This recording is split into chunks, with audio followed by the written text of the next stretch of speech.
time to speak about what brought you here. So today I want to present you Cassandra. What is Cassandra? Cassandra is a efficient data store. You can store many data in it, and you can especially write very fast. So why this choice? Because write technically is slower than read. So optimizing for write, you can always add cache for read. You have a file system cache, you can have applicative cache. So your application will be easier to optimize for read. From that postulate, Cassandra is organized to write very fast. And especially what I want to present is all the underlying distributed computer theory that makes a distributed data store like Cassandra working. So on the first part, I will present you the limit of every computer system in distributed environment. You know about the CAP theorem? Okay, so that will be very interesting. Don't worry, it's very simple. Then I will present you how to share and replicate this data at scale. What mechanism can we set up to have data repartition in Cassandra? And finally, I will present you the mechanism that you can set up for eventual consistency.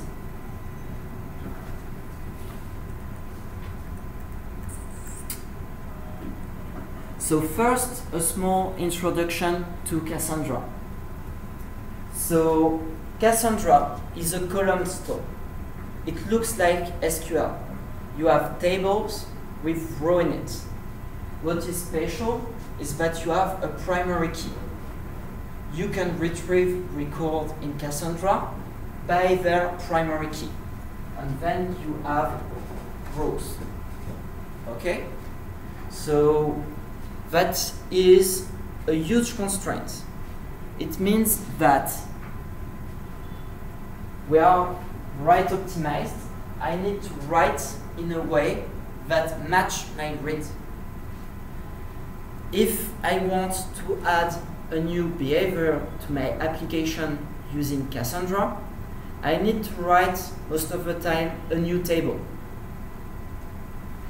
I cannot select my data by a column that do not have its own table. That is a huge constraint, but that is the cost for very fast write and very fast read. So that is what makes Cassandra interesting. So the way you store your data directly affects the way you read them. Cassandra comes with a query language that looks like SQL. I have select, I have update, I've got delete, I've got insert. What you need to know about it, just more digression, is that to update, I write a new value. To delete, I write a specific value that says that the data do not exist anymore. So Cassandra demands designing the way I store the table, but is easy to use and look like SQL. So now I just want to present a bit of theory about distributed system. I will present you properties of distributed system. The first property I want to show you, to introduce to you, is availability. Some distributed system that is available is a distributed system that will always give me an answer. Whatever happens, whatever the time it takes. A second property of distributed system is consistency. Whatever the computer I'm speaking to in the distributed system, they will answer me the same thing. I cannot ask this computer and this computer, they will give me the same answer. Whatever the computer I'm speaking to. So actually, consistency needs to be a bit better defined.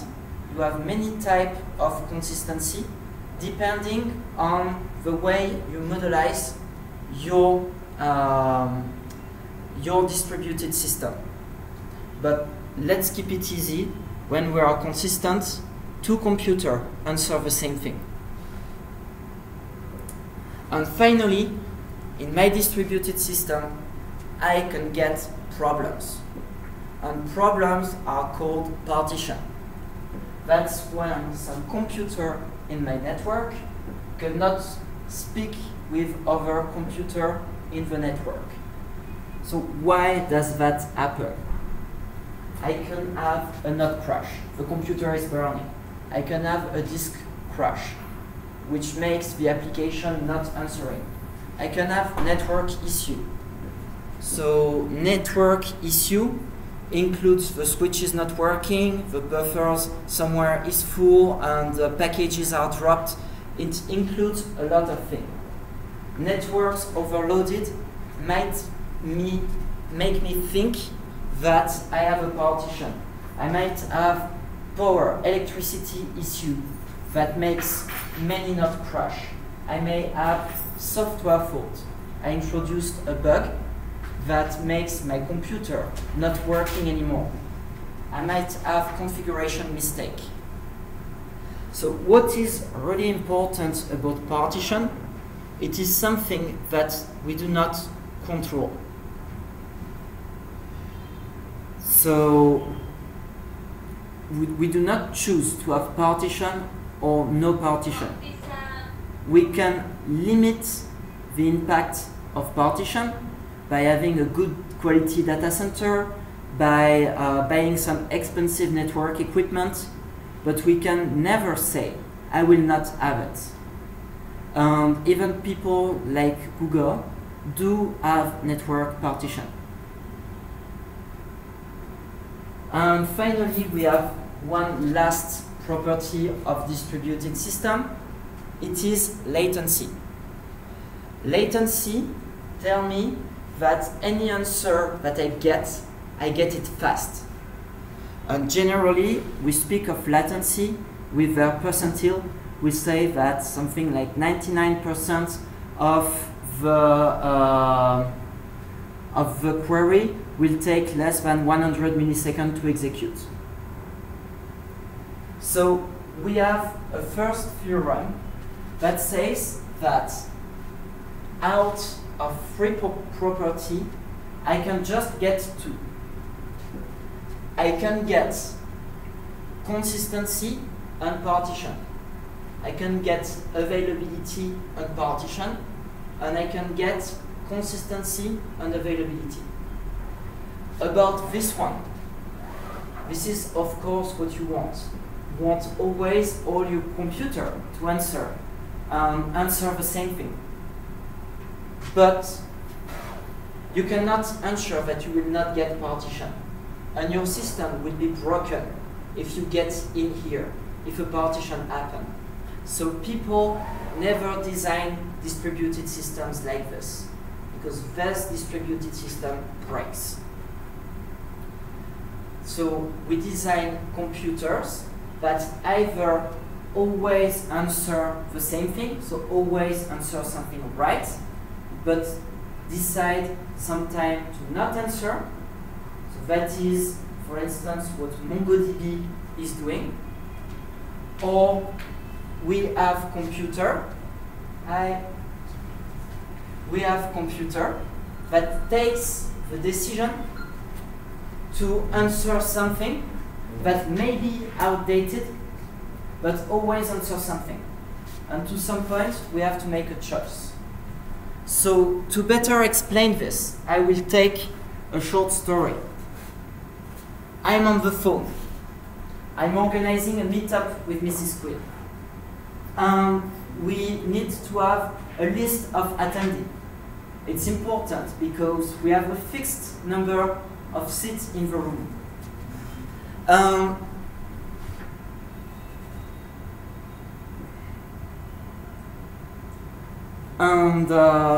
I receive a phone call. You call me. You say, hey, Benoit, can I join the meetup? I try to phone Miss Quinn to know if she updated the list, if we have enough room. She do not answer, so I don't know what happened. Maybe she don't have battery anymore, maybe she have no network, maybe she was smashed by a bus. Everything can happen. To some point, I need to decide what I should do. Do I keep waiting, or do I answer something potentially wrong? Of course, that is something I decide for each phone call.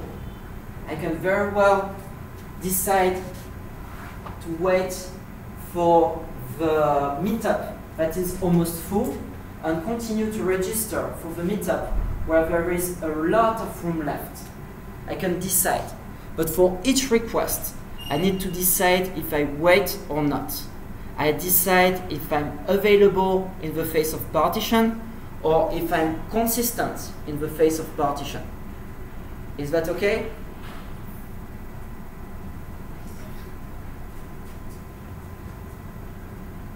Then I add something. I add passerc. So this just means that partition don't happen all of the time. If I have partition, my system needs to choose between availability or consistency. Else, my system needs to choose between consistency and latency. The way you should think about it is every time I take a phone call, yeah, you want to register for the meetup, I pause it here, take my other phone, hello Queen, do we have room for the meetup? Yeah, okay, we have room. Yeah, that's okay, you're in the meetup, you can register. It takes time. It adds minimum 2 round trips to be consistent, and it takes a lot of time. About Cassandra, the way you can think about it, it chooses availability and latency by default, and that's where it is the more powerful. But you can choose safety for some requests. For instance, in James, we choose safety for everything that touch to the ACL management, to the rights, to the new users, to things like this. For this, we choose safety. For storing a new email, we just store it. And we take the risk to not always answer the same thing. What you gain is that you can always receive email. What you gain is that you can always read your emails. Is that okay? So, a first question that I can ask myself. I will have many Cassandra servers. How can I store data on my Cassandra server? How do I share the data between all of my Cassandra servers? So, for sharing the data between the Cassandra server, I need several properties. I need it to be evenly distributed. I need every node to have almost the same amount of data. I need to be able to add and remove nodes easily. I need to be able to set up replication. Very important, I don't want my Cassandra server to speak together on each request. Every node should be able to know who is holding the data without asking anyone else. So the way you do this is with consistent hashing. That's the name of a distributed algorithm. So it looks like complicated, but it's very simple. You draw a circle. This circle is a hashing space between 0 and 1, between whatever. You put your hash, you get a number, for instance, for your hash, you have a UID, and you wrap it around the circle. Then, on this circle, I will put the nodes. So I will take the string that is having the IP and the port of the node. It is a unique property of every Cassandra node, so I can do it. And I will put all of this node in blue on my circle. Okay? And then, with my data, I will take their primary key. I will hash it. And I will also put it on the circle. And then the algorithm is very simple. I look on the next node on the circle, and it is the one holding the data. So if this node is receiving Joseph, it will communicate the write to this node, and this node will have it. So like this, it's very simple. If I add a new node, it has a unique name, I hash it, and I put it on the circle, here for instance. And then it will take all the data between him and the previous node. If I'm reading to this new node, for instance, let's put it here, it did not copy Joseph yet, because Joseph is here.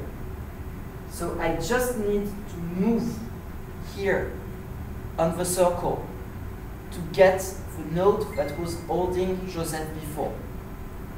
So I can add and remove nodes safely. Replication is super easy. I say that Joseph is on this node and on the next node. The only property that is not satisfied now is evenly distributed. Because if I put a new hash for a server, it might very well be here. This node and this node will have 2 times less data than this node. It's not good. What we do to solve this is simply put 10 points, 100 points, a fixed number of points per node. If I put 100 points for this node, and 100 points for this node and every node, it's as if I have more nodes. Because I have a big number of nodes, I can say that statistically speaking, I am evenly distributed. If I put 100 points per node on the circle, I should be very, very, very unlucky to not be evenly distributed. Is that okay? So now you all know consistent programming, like two-phase commit, and you have a bit of speaking to a database, a SQL database, I guess. how does it look like under the hood when we are a distributed eventual consistency data store. Eventual consistency means that the system is not consistent. If I ask computer A and computer B, computer A might very well answer 3, and computer B might very well answer 5. They hold a different view of the data. They have different data. But with eventual consistency, it says that if I stop updating the system and that I let it time without partition, the system will be the same. After some time, computer A will answer 5 and computer B will answer 5. So my note, it's as if when I'm taking phone call, I just note on a sheet of paper every time you call me. I note the registration for the meetup. 3 times a day, I take my phone and call Mrs. Queen to synchronize the 2 lists that we have. I do not do it when you call me, I do it after. So when you register, I cannot have a good view of the data. But if you if one day without registration, me and Mrs. Queen will have the same list of people coming to the meetup. That is what eventual consistency is about.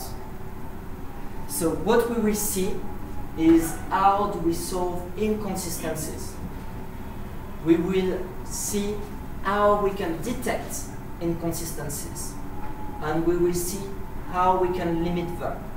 And don't worry, every one of these steps is not too complicated. So, about solving inconsistencies, it's very easy. We should use conflict-free replicated data type, which is a complicated word to say that the operations we do on our data need to commute. I need to be able to do operation 1 and operation 2, or operation 2, then operation 1. And then I should have always the same result, which is, 3. Okay? So an integer is if the additions that I do on an integer is a conflict-free replicated data type. If this operation is done on node 1 and this operation is done on node 2, when I merge the view of the 2 data on each node, I am able to compute the new state of a variable. I am able to say that now it's 3. So, very easy. Cassandra uses timestamp-based CRDT, which means last write win. Which means that if I say that this room can contain 20 people, and Mrs. Queen say this room can contain 40 people, the last one doing the write will win. I will ask Mrs. Queen, oh, when did you see the capacity of the room? She will say, oh, I look at 2 p.m. and there were 40 chairs. And I will say, oh me, I look at it at 4 p.m. and there was only 20 chairs. So we will agree that the content of the meetup room is 20 chairs. So that's what it means. This is, if you know about distributed system, a simplification. If you have clock screw, so a node that have a badly synchronized clock, you might get a problem. In practice, it is limited by the use of the NTP protocol, network type protocol, that allow you to limit the time between the different nodes. So that's why people always advise to get NTP server and NTP client on every Cassandra node.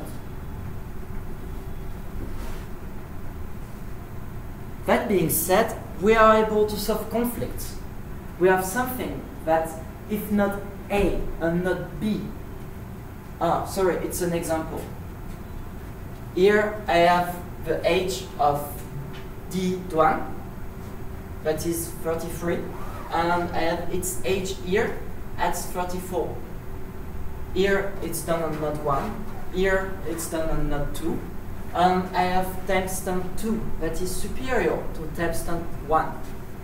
So when they solved conflict, when we get the two same row with different value and look at it, we are able to say that the final age of Duan is 34, because it's the last write that was done. We can switch node 1 and node 2. There's absolutely no problem, because timestamp 2 is still superior to timestamp 1. So even if, whatever the order, I come with the same age at the end. This is why we speak of conflict-free, replicated data type. Now, I know that I can solve my inconsistencies. I need to detect them. And to detect them, I've got one very simple way. I just need to exchange data between nodes. But exchanging data is super expensive. I cannot exchange or read every day, 10 times a day with Mrs. Queen the list of people that join the meetup. I need to find some better way to do it. And this way is by using Merkle trees. So what is that? Very simple. I take my list for meetup and I compute the hash of all the data on it. More precisely, I take a piece of data. I compute its hash for maybe 4 names, 5 names, 10 names of people coming to the meetup. And I do that for all the people coming to the meetup. And then, by group of 10 hash, I compute a new hash. And I do that until I get a hash for my new data store.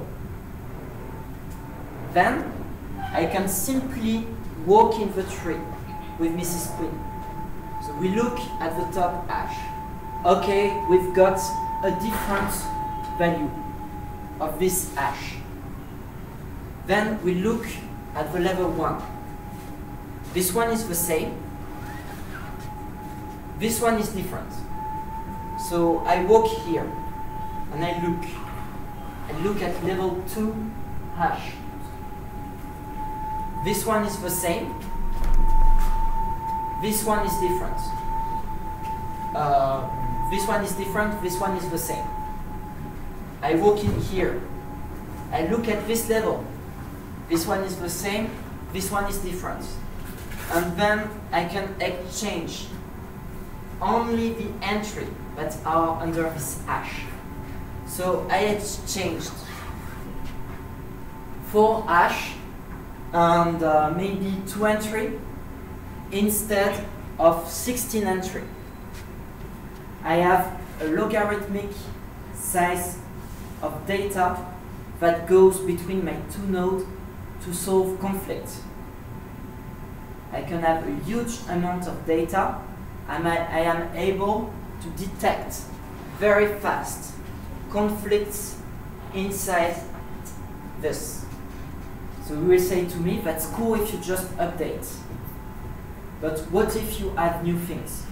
So remember, Cassandra, everything is alright. Delete is alright, update is alright, insert is alright. So I just add new blocks here. Which means that when I walk in the tree, I find very fast pieces of hash that are the same, even if I add new data here. And finally, I need to be able to limit inconsistencies. Computing the hash here is still an expensive process. It takes me time to come up with this hash. So the way you do it is you avoid resynchronization. So the process is called hinted handoff, which means that if Mrs. Queen do not answer me, I note on a sheet of paper all of the people that registered to the meetup with me that I need to send her. After maybe 1, 2, or 3 hours, when she will connect, when she will be back online, I will send her the data that she needs to know. So that is called hinted handoff. You see, my client is speaking with node 4. Node 4 synchronized data with node 1 and node 2. Is not writing to node 3 because node 3 have a fault. So node 4 is saving locally that we need to send to node 3 the data that was sent to node 1 and node 2. So that after some time, when node 3 comes back online, I can directly send him all of the data he missed. And it can resynchronize very quickly. Of course, you don't want to duplicate too much the data you are storing. So you put a maximum time for hinted handoff. You say that you don't send hinted handoff after 3 hours, which means that if a node is not here after 3 hours, I need to trigger a full synchronization process. But if the node connects back within 3 hours, what is often the time if you get good monitoring or if you got just a simple network issue, then when my node comes back online, he only receives the data that he needs. So this is an optimization. And of course you can enable it. You can configure the delay during which you are sending hinted handoff. You can perfectly configure it, depending on your use case, depending on your hardware, depending on the time you have for solving problem. I knew some company that were saying hinted handoff of 24 hours because they knew that if there was some huge problem, they were able to fix it within a working day. So just 24 hours they're able to solve a problem, which avoid them most of the time a complete resynchronization process. So that is all. We have a distributed data store that is efficient because we are sacrificing consistency to get a better availability and better latency. I can share my data in my distributed system using consistent hashing. I am able to detect the conflicts that I have using marker tree. I am able to limit these inconsistencies using hinted handoff. And finally, I am able to solve this conflict using CRDT, conflict-free replicated data types. I built a very efficient data store. So all of this, you can get paper in the scientific literature speaking of it. Cassandra is inheriting directly its distributed model from DynamoDB, which is Amazon high availability key value data store. Do you know this?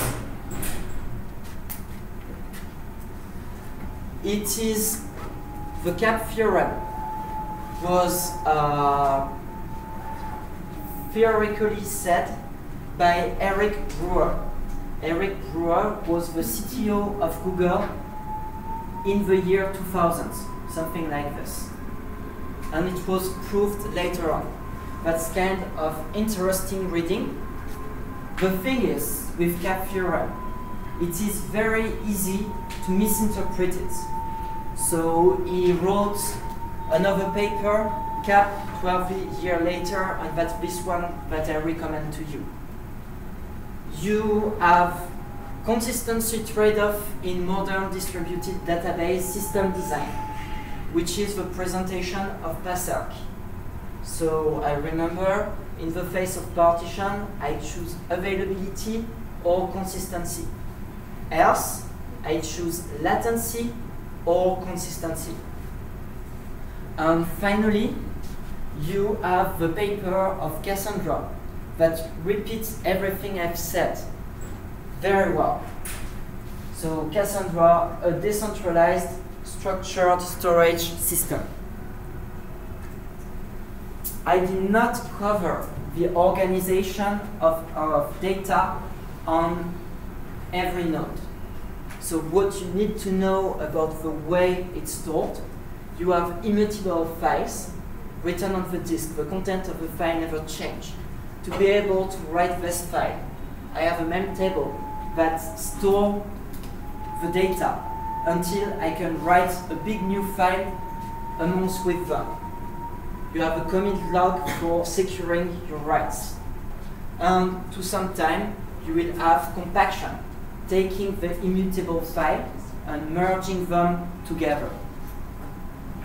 I wrote a Medium article as part of my job about it, so don't hesitate to go and see.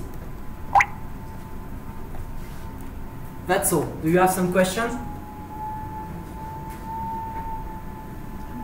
Yeah? You know HBase? Yes, I know HBase. Cassandra compared with HBase. So HBase choose consistency. Cassandra and HBase both inherit their data model, the way you modelize data on it, from Bigtable. So from end user perspective, from a developer perspective, it is the same. Just HBase do not have CQL. It's harder to write code with HBase. But from a system point of view, HBase is consistent. Cassandra is available. So it's a different choice that was made in the system design. Did I answer your question? Do you have some other question? You're using HBase? Okay, cool.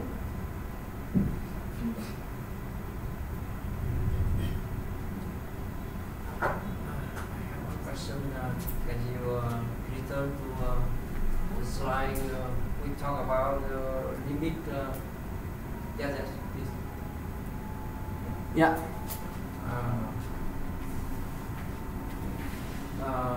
Are there multi-node who communicate with the node string? So, or only one node? No, there are several nodes. Node 1 and node 2 receive also writes. So in Cassandra, the distributed model is made without master. There is never a master node in Cassandra. So all the nodes behave in the same way. So node 1 is storing is intended off. Node 2 is storing is intended off. So that when node 3 come back online, everyone send him eating and off. So how node 3 can merge the data from multi-node? It uses CRDT to update the data that you already have. It looks and takes the older version of every piece of data. Okay? So if we have more nodes, so it takes more time to merge the data, right?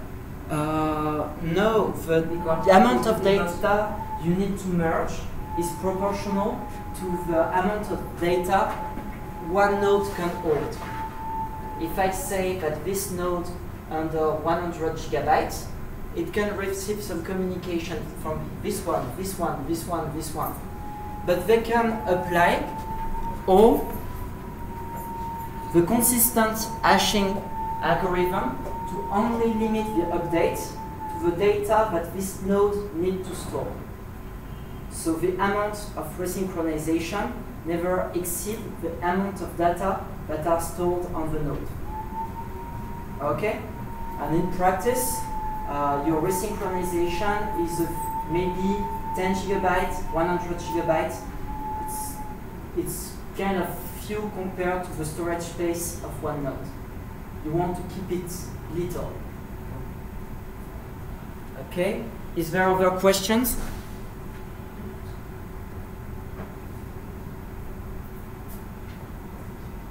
Okay, so thank you very much for listening. I hope that you enjoyed this talk. I would be glad to speak more about Cassandra, about the way you can structure data, the way you can use it, some advanced use case, or also the way Cassandra manages disk locally. I would be very glad to do this talk, but now I will let Mrs. Quinn present you a bit ElasticSearch. Just a bit. Thank you, Benoit. You're welcome.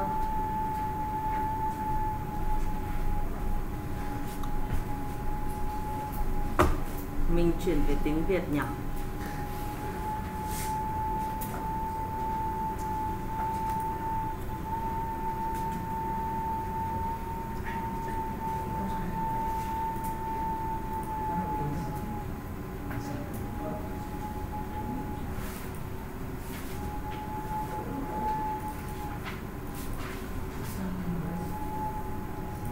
Mình nên dùng phiên bản tiếng Anh hay phiên bản tiếng Việt? Ok, ở đây thì một phần lớn là mọi người làm từ Linagora, chứ chỉ có một số bạn ở phía ngoài ấy. Thì như không biết là với cái buổi nói chuyện của Benoit về Cassandra thì các bạn hiểu đến đâu. Nhưng nói thật là mình thì cũng làm với Benoit trong cái dự án của Apache Gem của trong bên Linagora.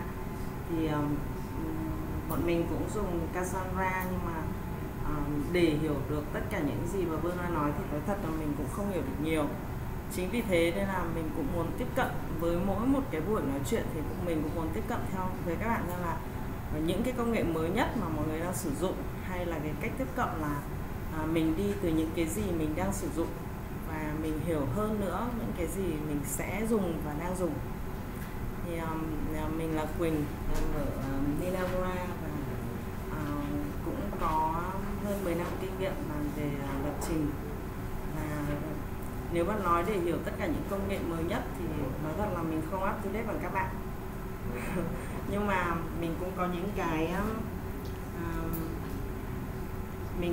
cái kinh nghiệm trước đấy khi mà mình làm việc với rất là nhiều những cái hệ thống rất là cũ, hoặc là những cái công nghệ rất là cũ. Thì hôm nay mình được Benoit giao cho cái việc làm về giới thiệu về ElasticSearch.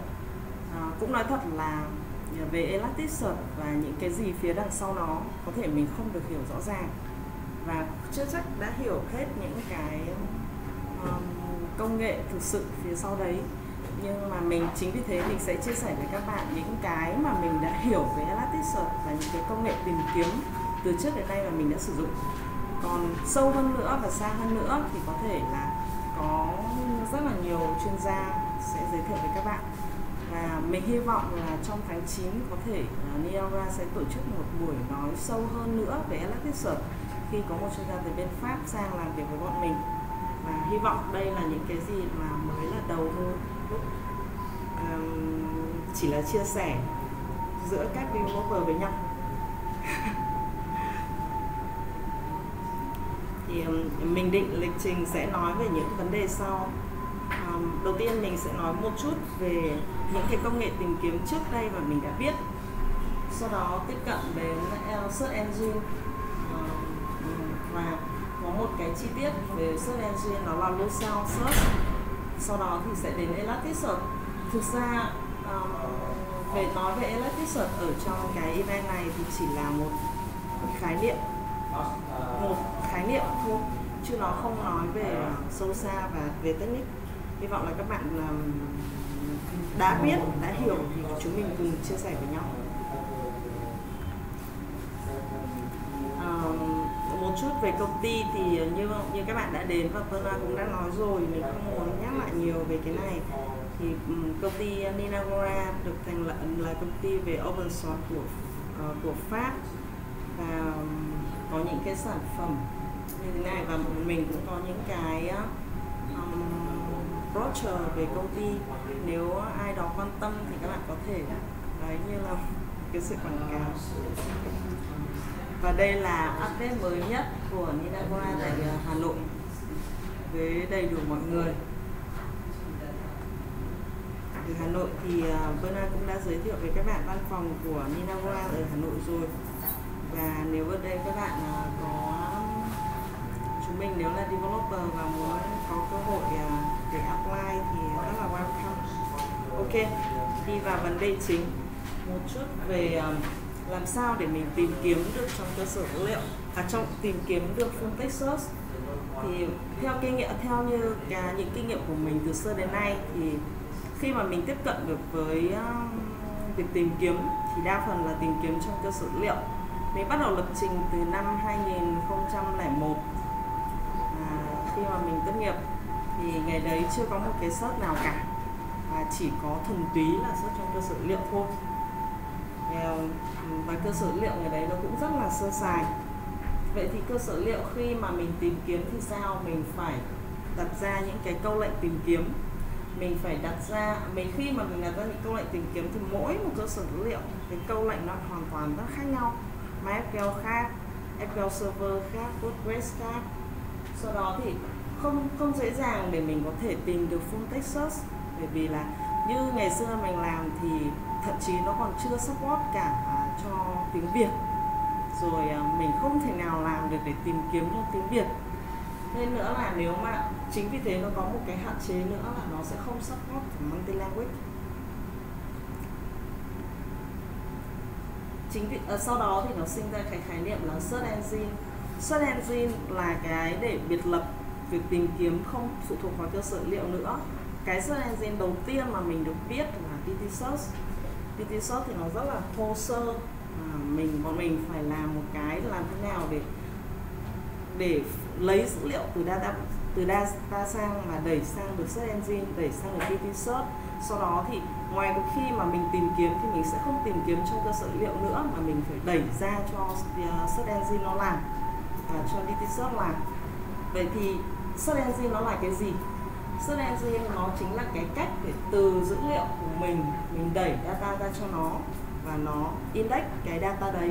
Mình tưởng tượng như nó như là một cái bộ từ điển, mình vứt cho nó những cái keyword để nó tự index và nó làm cho mình cái việc tìm kiếm, và database không phải làm cho nó nữa.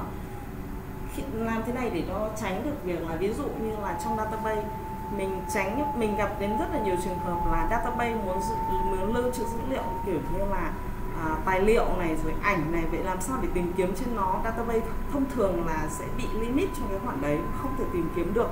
Vậy thì mình đẩy sang cho DT Search sẽ index cái data đấy. Index nó không phải là chỉ có data trong database, mà nó có là data với attachment, nó là email attachment, document attachment, và nó cho phép lúc này mình không phải tìm kiếm theo trường như trong database nữa, mà mình có thể combine được rất là nhiều trường với nhau để mình index và mình tìm kiếm dựa trên cái combine ở những trường đó. Sau đó khi mà mình index rồi thì mình làm thế nào để mình tìm kiếm? khi index rồi thì mình phải phân tích dữ liệu, thì search engine nó phải làm nhiệm vụ nó phân tích dữ liệu cho mình tìm kiếm. Quá trình phân tích dữ liệu sẽ gồm có tokenizing, streaming, filtering. Thì mình filtering thì mình sẽ đi đến từng cái cụ thể như này trong những cái slide sau. Việc phân tích dữ liệu nó sẽ là phân tích cái cú pháp search, sau đó thì nó phải còn có nhiệm vụ nó làm giàu thêm dữ liệu cho mình nữa. Không phải nó chỉ phân tích dữ liệu đấy và nó tìm kiếm trên dữ liệu đấy, mà nó phân tích dữ liệu đấy và nó làm giàu dữ liệu đấy cho mình để hỗ trợ cho mình tìm kiếm tốt hơn. Đi vào từng khái niệm cụ thể. Và search engine nó có 3 cái chính là indexing này, analyzing và nó đánh chỉ số cho việc tìm kiếm. Khi bạn tìm kiếm thì không phải là dữ liệu nào, việc tìm kiếm nó khi tìm kiếm xong rồi nó phải sắp xếp theo cái gì là lớn, cái gì là nhỏ. Vậy thì nó dựa trên cái gì để nó đánh cái chỉ số cho việc tìm kiếm đấy và nó sắp xếp cái giá trị tương ứng. Mình đi vào từng cái cụ thể như thế nào được gọi là analyzing data tokening. Thì đầu tiên khi bạn có một cái dữ liệu mà bạn cần phải index, bây giờ bạn làm nào để bạn phân tách được cái dữ liệu đấy ra, thì nó có rất nhiều cách để phân tách. Ví dụ người ta dựa vào phân tách để mỗi một cái từ để tìm kiếm, mỗi một cái từ để index nó cách nhau bởi dấu khoảng trắng, dấu space chẳng hạn. Tin là có một cái vấn đề là khi bạn phân tách bằng dấu space thì có những cái ngôn ngữ mà không phải mỗi một cái từ đơn lẻ nó đều có nghĩa của nó, mà nó phải trong một cái ngữ cảnh nào đấy, hoặc nó trong một từ ghép nào đấy thì nó mới có nghĩa. Vậy thì làm thế nào để bạn index cái dữ liệu đấy cho nó hợp lý, thì search engine nó sẽ làm cái nhiệm vụ là bạn được phép định nghĩa những cái từ để phân tách dữ liệu cho việc tìm kiếm. Và bạn cũng được phép, và search engine cũng support cho bạn là nếu bạn dùng chỉ có phân tách dữ liệu không thôi thì làm thế nào để tìm kiếm những cái dữ liệu mà nó có chuẩn. Ví dụ như là một cái email mà bạn tách ra là email riêng và domain riêng không được, mà bạn phải tìm kiếm theo toàn bộ email, hoặc là tìm kiếm theo toàn bộ một cái URL, và tìm kiếm theo currency, tiền tệ. Sorry. Đấy là cái mà cách mà analyzing của index. Sau đó streaming nghĩa là gì? Streaming tức là khi mà bạn đã index dữ liệu ra rồi, không phải tất cả những cái dữ liệu đấy của bạn đều nên dùng để tìm kiếm, mà nó sẽ dùng để nó từ cái dữ liệu đấy thì nó bắt đầu giảm thiểu cái từ để tìm kiếm đi. Ví dụ như ở tiếng Việt của mình nó có ví dụ đồng âm khác nghĩa, thì phải đưa vào những cái cụm như nào để gọi là đồng âm khác nghĩa. Xong rồi nó đưa vào những cái cụm ví dụ như của tiếng Pháp hoặc tiếng Anh chẳng hạn, thì đưa vào số nhiều, số ít, thì từ đấy nó phải reduce đi để nó tìm ra những cái từ gọi là từ chính cho cái nghĩa của nó, chứ không phải là ví dụ như bạn đi tìm từ fish thì nó sẽ ra cả fisting, cả fishes, cả fish, chứ không phải là nó cứ phải tìm chính xác từng cái từ đấy. Thì cái streaming chính là cái cách để search engine reduce tất cả những cái chia từ, chia khóa, rồi số nhiều, số ít, rồi từ kết nối các thứ để nó tìm kiếm tốt hơn. Sau đó chính vì thế mà mỗi một ngôn ngữ khác nhau, như mình nói ví dụ là như tiếng Việt chẳng hạn đồng âm khác nghĩa, hoặc là tiếng Anh thì số nhiều số ít chẳng hạn, thì mỗi một ngôn ngữ nó sẽ có một bộ một cái streamer khác nhau. Sau này nếu mà đi sâu hơn nữa, đi sang về ElasticSearch, thì ElasticSearch nó là open source và nó sẽ hỗ trợ từng mọi ngôn ngữ khác nhau, và với mỗi ngôn ngữ sẽ định nghĩa một cái bộ streamer riêng. Sau đó filtering là gì? Filtering là cách mà khi mà bạn định nghĩa ra một cái bộ rồi thì bạn phải định nghĩa ra những cái từ nào là từ loại bỏ nó đi. Ví dụ như ở mình những cái từ nối với những cái gì đấy là những từ loại bỏ đi, mình không cần tìm nữa. Khi mà mình tìm kiếm full text search chẳng hạn, mình tìm hẳn một cụm từ thì mình nên loại bỏ những từ gì đi khỏi cái cụm từ đấy để tìm cho nó chính xác. Hoặc là nó loại bỏ, ví dụ như khi bạn index một cái tài liệu là thuộc dạng HTML chẳng hạn, thì bạn phải loại bỏ tất cả những cái tag của HTML đi, chứ không nhất thiết phải index những cái đấy làm gì cho nó thừa ra. đây là cái cách để nó làm giàu dữ liệu. Tại sao phải làm giàu dữ liệu? Bởi vì ví dụ khi là trong dữ liệu của bạn là về map chẳng hạn, thì bạn chỉ có những thông tin về số là như thế này thôi. Vậy làm nào để bạn làm giàu dữ liệu lên? Ví dụ bạn chuyển đổi tất cả những cái số đấy về kinh độ, vĩ độ, rồi bạn lại từ cái dữ đấy bạn mới lại khoanh vùng lại để bạn biết là khi mà tìm kiếm theo một cái vị trí cụ thể, có thể bạn khoanh vùng cho nó đây là thuộc về quốc gia nào. Tức là đây là chính là cái cách để cho nó làm giàu dữ liệu lên, chứ không phải là khi bạn tìm kiếm cái gì nó ra đúng cái bạn tìm kiếm, và tìm kiếm cái gì đấy nó còn gợi ý cho bạn tất cả những cái nó liên quan. Đấy là cách để họ làm giàu dữ liệu lên. Sau khi đã tìm kiếm rồi, làm sao để bạn đánh được chỉ số kết quả tìm kiếm lần lượt theo thứ tự, thì nó có rất là nhiều cái chiến lược để có thể đánh được chỉ số. Ví dụ như là khi bạn tìm kiếm, bạn nhận thấy là trong một tài liệu nó có 10 lần xuất hiện của cái từ đấy, vậy thì bạn đánh lên cao. Hoặc là cũng cái từ đấy bạn phân tách ra, cũng một cái chuỗi tìm kiếm bạn phân tách ra toàn bộ chuỗi tìm kiếm đấy xuất hiện bao nhiêu lần trong tài liệu, cắt đi 5 chữ trong cái chữ tìm kiếm đấy xuất hiện bao lần trong tài liệu, thì nó dựa vào kiểu percentage ở từ ngang mà bạn tìm kiếm để nó đưa lên. Tức là có rất là search engine nó sẽ tự quyết định là với một cái chiến lược nên sử dụng những chiến lược nào để đưa trả lại cho bạn cái kết quả tìm kiếm mà đã được sắp xếp. Và có một cái là search theo đánh giá theo thời gian tìm kiếm và thời gian index.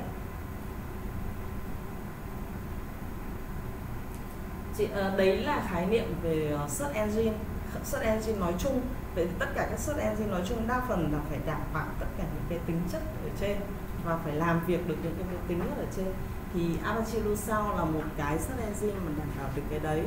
Mình biết đến Apache Lucene sau khi đi search là khoảng tầm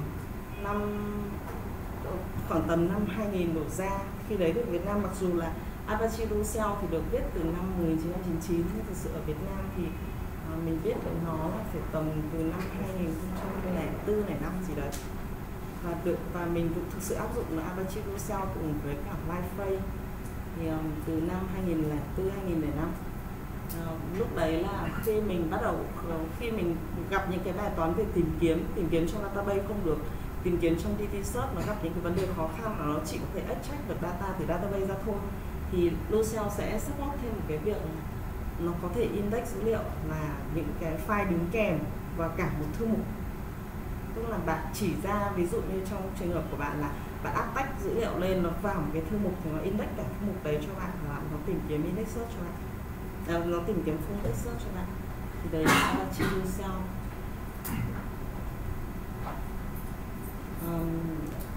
Sau đó thì khi mà mình biết đến Apache Lucene và khi thực sự biết đến ElasticSearch là khi vào Linagora năm 2015. Thì biết đến ElasticSearch thì lúc đấy mình cũng không có khái niệm gì về ElasticSearch cả, cho đến tận khi mình biết là ElasticSearch thì thực ra lại build on top of Lucene. Vậy thì cái gì nó được thêm? Vậy ElasticSearch cũng chỉ là một search engine thôi, và nó dựa trên cái Lucene. Chính vì thế mà mình giới thiệu từ search engine sau đến Lucene và ElasticSearch. Vậy thì cái gì sẽ được thêm vào cho cho ElasticSearch dựa trên Lucene? Thì ElasticSearch support ngoài những cái tính năng của search engine thông thường như Lucene, thì nó sẽ support là RESTful service, nó cho bạn gọi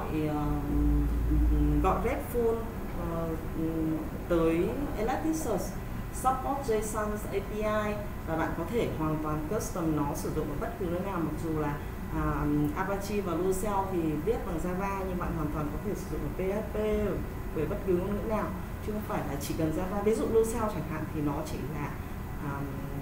chỉ là thư viện, và khi bạn dùng bạn bắt buộc phải áp tách cái thư viện đấy vào, phải dùng Java, không có cách nào khác. Nhưng với ElasticSearch thì nó phổ biến hơn, bạn có thể dùng bất cứ một cái gì, bởi vì nó đã expose ra RESTful service rồi. Sau đó thì ElasticSearch có support thêm cái high variety và performance. Thì vừa nãy cũng đã giới thiệu với các bạn thế nào là khái niệm về high variety và performance, mình không muốn nhắc lại bởi vì thực nói thật lòng là về kiến thức về cái đó mình không đủ rộng để như vừa nãy để có thể giới thiệu, hy vọng các bạn hiểu hết những cái vấn đề mà vừa nãy đã nói. Thì ElasticSearch sẽ support thêm một cái tính năng là high variety và performance để có thể load balancing, để có thể clustering dựa trên nó rất là tốt cho deployment, còn development nhiều khi không quan tâm. Nói thật lòng. Tại sao nó gọi ElasticSearch có thêm là long term persistent?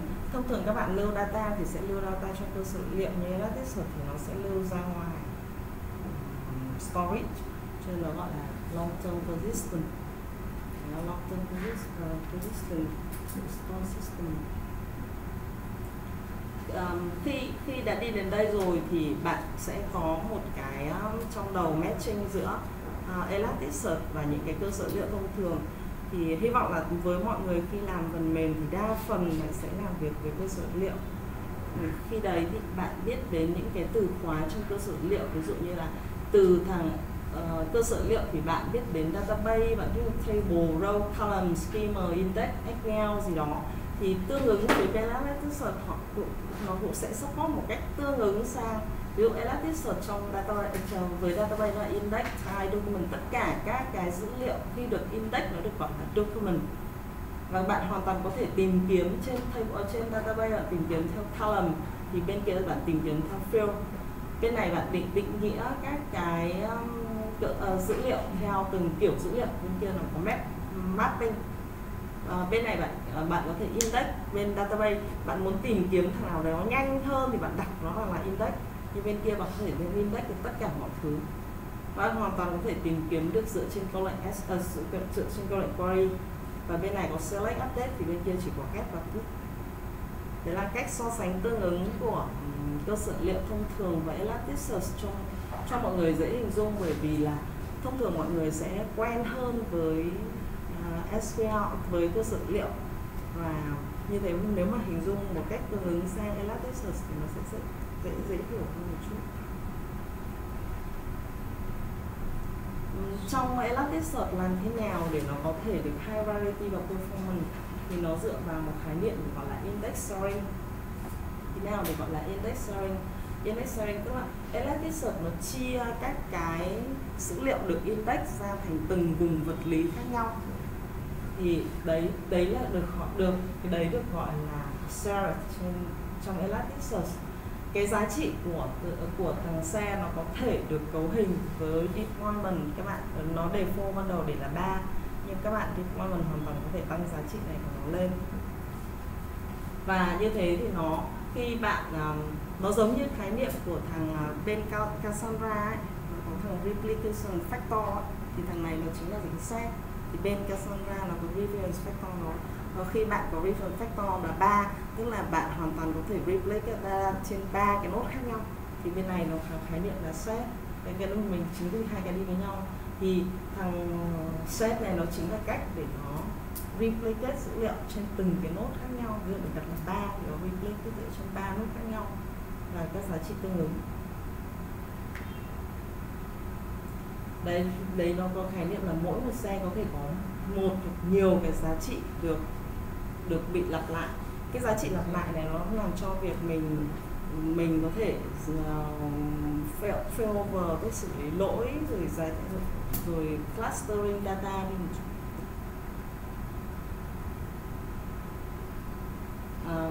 Vậy thì với những cái dữ liệu lớn ở trong thằng ElasticSearch thì nó làm nào? Đơn giản là nó chỉ cần thay đổi giá trị của thằng share lên thôi. Khi bạn cần một dữ liệu lớn hơn thì bạn đặt cái giá trị share lên lớn hơn, và nếu mà bạn cần nhiều dữ liệu hơn thì bạn đặt cái giá trị reflection per share lên lớn hơn. Đấy, thực ra nó cũng về kiến thức thì mình cũng chỉ biết đến thế thôi, và nếu mà nó chưa có gì sâu xa lắm về ElasticSearch thì chúng mình có thể discuss.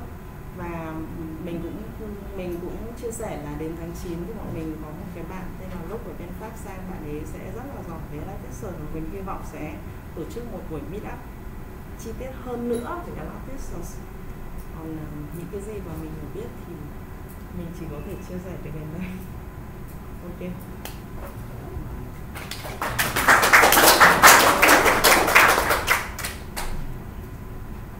Any question about technique? Can you ask Bernard, because he's quite perfect. He's quite expert in ElasticSearch. I'm not expert. I'm more expert in Cassandra than ElasticSearch, but I think I can answer some question. I propose that we discuss these questions. If you have any, we're a small number, so we can have it. We offer you pizza for this and we can discuss this evening, during, and we can discuss during the pause and discussion. okay. I have a question. Yeah. Do you have demo integrate between Cassandra and ElasticSearch? So Cassandra, ElasticSearch. And the way Yes. yes And the you way have Jim. you have OpenPass. So OpenPass. actually you cannot directly retrieve the data from ElasticSearch and index it automatically in ElasticSearch. You need your application when you're writing to write in Cassandra and in ElasticSearch in parallel, and do the same. Means that you can have consistency issues between this one? between Cassandra and ElasticSearch. So I remember that you changed it recently. So what we are about to show you is the software de la phần mềm của công ty của chúng tôi. Với phần mềm này người có thể đọc email. Phần mềm này rất chậm vì Internet ở Việt Nam không tốt. Và phần mềm này chưa sản phẩm. Not ready yet. We're still working on it, so that's why it's a bit slow. So every message that you will see is also indexed in ElasticSearch, and we can even do some search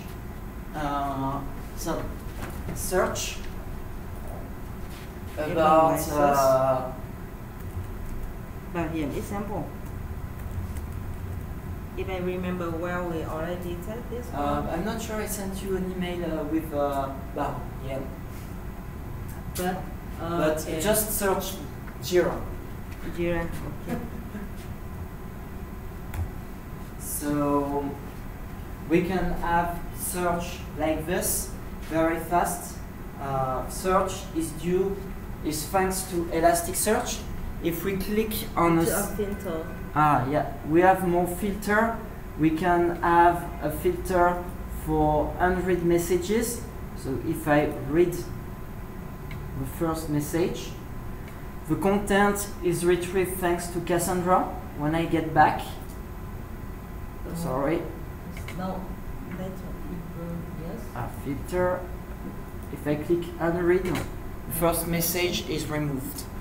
We retrieve the display here from ElasticSearch And the data for is advanced search. And the data, which you see here, like the title and the content, is thanks to Cassandra.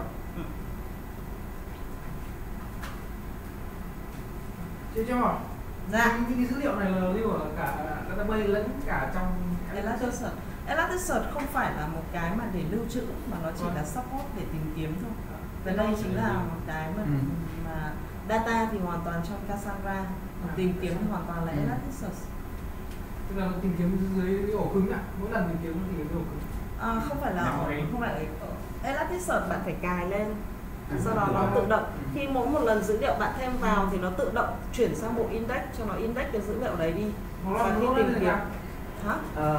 Lỗi lên RAM, sau đó tìm kiếm trên RAM đúng không? Tìm kiếm trên search engine, không phải trên RAM. So No RAM. I will answer, I think, your question. Of course, you can use ElasticSearch as a database. But The you have cost, to but understand that no. your data are not safe in it. Yep. If the data gets corrupted on the disk, ElasticSearch have no chance to correct it. Yep. If you see that from Quick presentation, a distributed model used for replication is way simpler with ElasticSearch and known to be faulted. So you cannot consider, and it's really not advised, to consider ElasticSearch as the place that have the truth about your data. What we do, us, is store in Cassandra. Cassandra, which is optimized to answer the query for displaying a message, which is optimized for read. We are able to read again from Cassandra and rebuild the view of the data that we have in ElasticSearch. Re-import Cassandra data into ElasticSearch. Did we answer your question?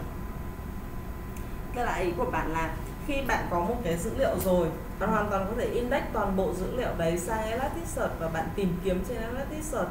Còn đương nhiên là bạn có thể dùng ElasticSearch như là một cái database, nhưng mà lúc đấy nó hoàn toàn không đủ cái tính năng và không đủ an toàn như database thông thường. Database nó vẫn là tốt hơn trong cái nơi cho database, và ElasticSearch chỉ là cái support cho cái việc tìm kiếm thôi.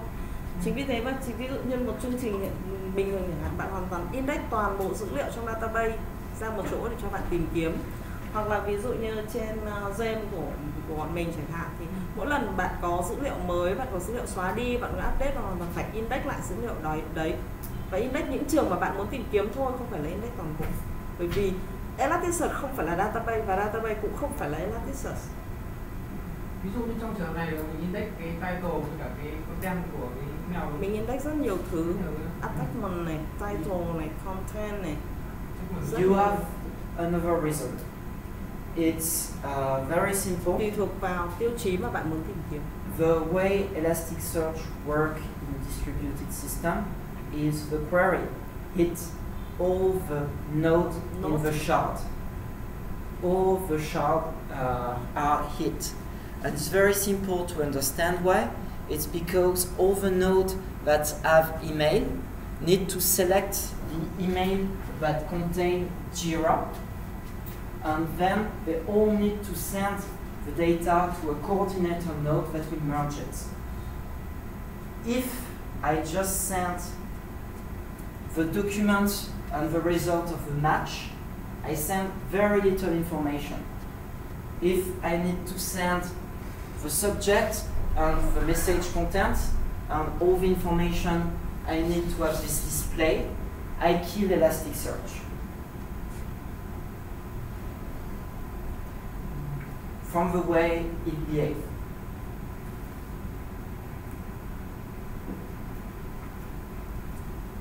Ok. Khi mà tìm kiếm đến những cái file segment ấy, thì nó có tìm kiếm được nội dung trong không? Có. Nó hỗ trợ được những loại file nào cần hỗ trợ hay? Tất nhiên là nó không thể đọc ảnh được rồi. Ảnh là một cái thứ mà bạn cần phải AI cho cái việc đó.